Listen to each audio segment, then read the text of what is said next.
नमस्कार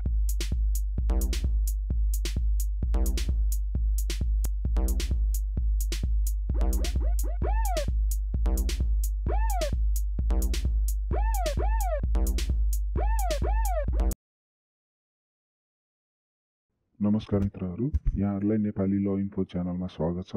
आज हामी मुलुकी अपराध संहिता 2074 अन्तर्गतको भाग 2 मा रहेको परिच्छेद 25 मा उल्लेखित लिखत सम्बन्धी कसुरको बारेमा जानकारी दिन गइरहेका छौं। आउनुहोस् सुरु गरौं। दफा 276 कृत्य गर्न नहुने। उपदफा 1 कसैले कृत्य गर्न वा गराउन हुँदैन। उपदफा 2 उपदफा 1 को प्रयोजनको लागि कसैले सर्वसाधारण वा कसैलाई कुनै हानि नोक्सानी वा क्षति पुर्याउने वा आफू वा कसैलाई कुनै लाभ पुर्याउने नियतले कुनै झुट्टा लिखत वा झुट्टा विद्युतीय अभिलेख वा लिखत वा विद्युतीय अभिलेखको झुट्टा अंश वा भाग बनाउने काम गरेमा निजले कृत्य गरेको मानिनेछ। स्पष्टीकरण। यस दफाको प्रयोजनका लागि खण्ड क लिखत भन्नाले लिखतमा लागेको सही औंठा छाप र लिखतमा जनिएको अंक अक्षर मिति वा अन्य कुनै बेहोरा सम्झनु पर्छ। खण्ड ख झुट्टा लिखत बनाउने काम भन्नाले देखाएको कुनै काम सम्झनु पर्छ। नम्बर 1 जुन अधिकारी वा व्यक्तिले लिखत बनाएको लेखेको वा सही छाप गरेको होइन त्यस्तो अधिकारी वा व्यक्तिले लिखत बनाएको लेखेको वा सही छाप गरेको हो भन्ने विश्वास पार्ने किसिमबाट बेइमानीपूर्वक लिखत वा त्यसको अंश तयार गर्ने, विद्युतीय अभिलेख तयार गर्ने वा पठाउने, विद्युतीय अभिलेखमा डिजिटलहरू संरक्षण गर्ने।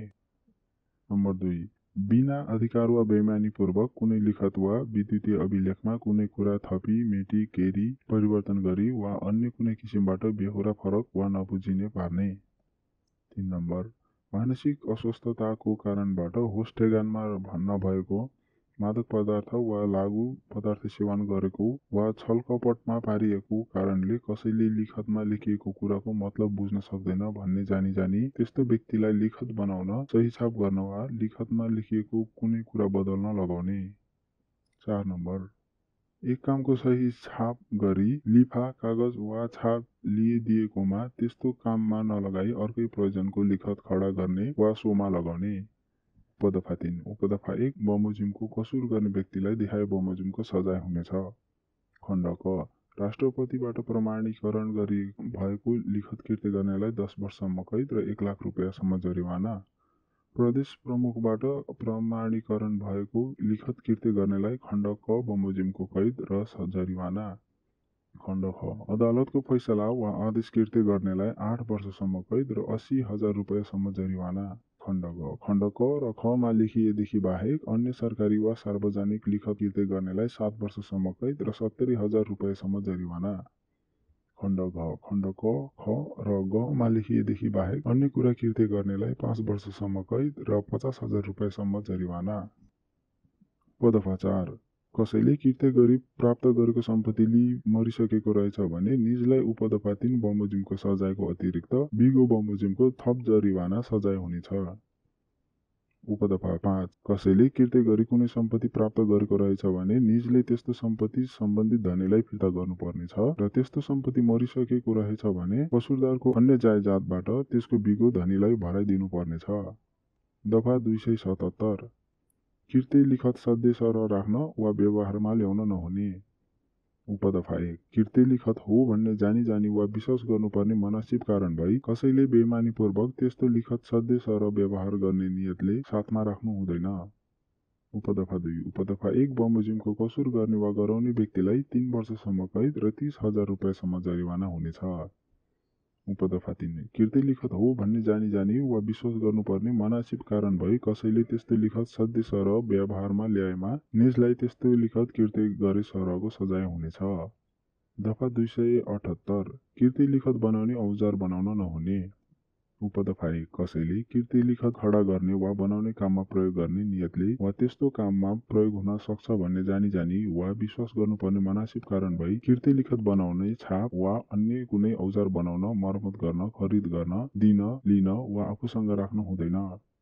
उपदफा 2 उपदफा 1 बमोजिमको कसुर गर्ने वा गराउने व्यक्तिलाई 4 वर्षसम्म कैद र 40,000 रुपैयाँसम्म जरिवाना हुनेछ। दफा 279 जालसाजी गर्न नहुने। उपदफा 1 कसैले जालसाजी गर्न वा गराउन हुँदैन। उपदफा 2 उपदफा 1 को प्रयोजनका लागि कृत्य मानिने कसुर बाहेक कसैले हक मेट्ने, हदम्याद तारेख जाने, कुनै किसिमले हानि नोक्सानी गर्ने वा कसैलाई क्षति वा लाभ पुर्याउने नियतले जानी जानी नभए वा नगरेको कुरा भए गरेको हो भनी वा झुट्टा मिति अङ्क वा व्यहोरा उल्लेख गरी लिखत बनाएमा वा त्यस्तो लिखतमा सही छाप गरे वा गराएमा वा आफ्नो हक नभएको कुरामा हक भएको देखाई कुनै कुरा गरेमा जालसाजीको कसुर गरेको मानिनेछ। उपदफा 3 उपदफा 1 बमोजिमको कसुर गर्ने वा गराउने व्यक्तिलाई 3 वर्षसम्म कैद वा 30,000 रुपैयाँसम्म जरिवाना वा दुवै सजाय हुनेछ। उपदफा 4 कसैले जालसाजी गरी प्राप्त गरेको सम्पत्ति लिई मासिसकेको रहेछ भने निजलाई उपदफा 3 बमोजिमको सजायको अतिरिक्त बिगो बमोजिमको थप जरिवाना सजाय समेत हुनेछ। उपदफा 5 कसैले जालसाजी गरी कुनै सम्पत्ति प्राप्त गरेको रहेछ भने निजले त्यस्तो सम्पत्ति सम्बन्धित धनीलाई फिर्ता गर्नुपर्नेछ र त्यस्तो सम्पत्ति मासिसकेको रहेछ भने कसुरदारको अन्य जायजातबाट त्यसको बिगो धनीलाई भराइदिनुपर्नेछ। दफा 280 जालसाजी लिखत सन्देश र व्यवहारमा ल्याउन नहुने। उपदफा 1 कसैले जालसाजी लिखत हो भन्ने थाहा पाई वा थाहा पाउनुपर्ने मनासिब कारण भई त्यस्तो लिखत सन्देश र व्यवहारमा ल्याउन हुँदैन। उपदफा 2 उपदफा 1 बमोजिमको कसुर गर्ने वा गराउने व्यक्तिलाई जालसाजी गरे सरको सजाय हुनेछ। दफा 281 मतियार मानी सजाय हुने। उपदफा 1 कृत्य कागज हो भनी जानी जानी साक्षी बस्ने वा लिखत लेख्ने व्यक्तिलाई कृत्य कसुरको मतियार मानिनेछ। उपदफा 2 उपदफा 1 बमोजिमको मतियारलाई दफा 276 को उपदफा 3 मा उल्लेखित सजायको आधा सजाय हुनेछ। दफा 282 क्षतिपूर्ति भराइदिनुपर्ने। यस परिचित बमोजिमको कसुरबाट कसैलाई हानि नोक्सानी भएकोमा कसुरदारबाट त्यस्तो हानि नोक्सानी भएको व्यक्तिलाई मनासिब क्षतिपूर्ति भराइदिनु पर्नेछ। दफा 283 हदम्याद सार्वजनिक लिखत कृत्य गरेकोमा थाहा पाएको मितिले 2 वर्ष र यस परिचित अन्तर्गतको अन्य कसुरमा त्यस्तो कसुर भएको कुरा थाहा पाएको मितिले 6 महिना नागेपछि उजुर लाग्ने छैन। तपाईलाई यो भिडियो कस्तो लाग्यो कृपया लाइक र कमेन्ट गर्नुहोला। साथसाथै यो भिडियोलाई शेयर पनि गरिदिनुहोला र अन्त्यमा हाम्रो च्यानललाई सब्स्क्राइब गर्न नबिर्सनुहोला। धन्यवाद।